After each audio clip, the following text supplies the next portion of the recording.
The last part of our review is to review multi-step stoichiometric calculations. So in these ones, you will have more than one conversion factor. So some helpful hints for you. If you're not given moles, you need to go to moles first. If you're trying to find information for any chemical other than what you're given, your second conversion factor will need to go to moles or of the other chemical. You will usually need one more conversion factor, so a third conversion factor, to find the volume, mass, or number of the item. So in this example, for the reaction between zinc and hydrochloric acid, if we start with 0.500 grams of zinc, what volume of hydrogen gas would be produced? Well, we need a balanced chemical equation first, so we start with zinc and hydrochloric acid. This is a single displacement reaction, so zinc is going to trade places with the hydrogen. Hydrogen will now be by itself. Zinc will be paired up with the chlorine, but we don't have the proper subscripted numbers here. Hydrogen is a diatomic molecule, so it needs a subscripted 2 whenever it's by itself.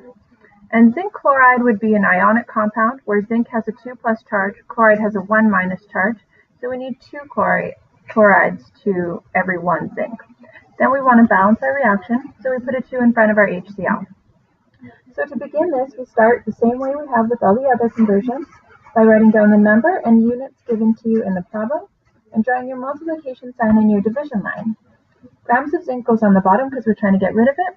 And then we ask ourselves, well, what are we ultimately trying to find? We're trying to find volume of hydrogen gas, but we can't go directly from grams of zinc to volume of hydrogen gas. So first we have to go to moles of moles of zinc. So that would be this first step here. If you're not given moles, you need to go to moles first. And it has to be moles of the same thing. You always want one thing in common between the top and the bottom of your conversion factor. So since we're dealing with moles and grams, we put 1 with the mole.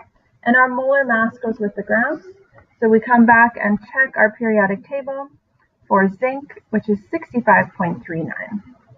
So 65.39 goes on the bottom. Now, if we were to stop now, our grams of zinc would cancel out, and we'd be left with moles of zinc, which we don't want. So we need another conversion factor where we put moles of zinc on the bottom.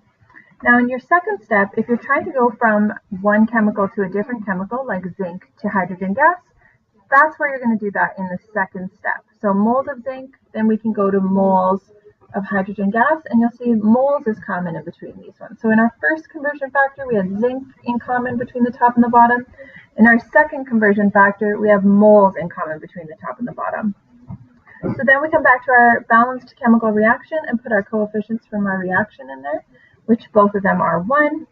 Then we need one more conversion factor, because if we were to stop now, our moles would cancel of zinc, but we still would only have moles of hydrogen, and we're looking for a volume of hydrogen gas.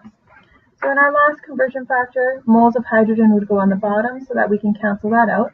And we're looking for volume of hydrogen gas, which is liters. So liters of H2.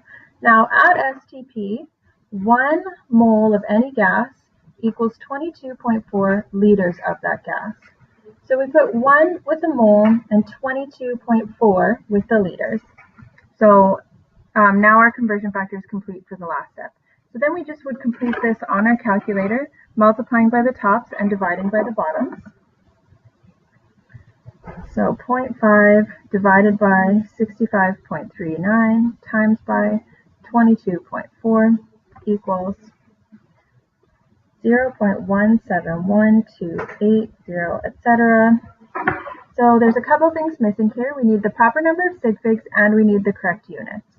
So our grams of zinc canceled, our moles of zinc canceled, our moles of hydrogen canceled. We're left with liters of hydrogen.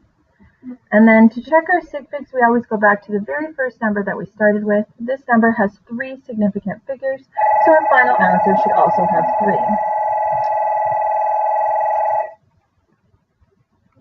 So our final answer is 0.171 liters of H2.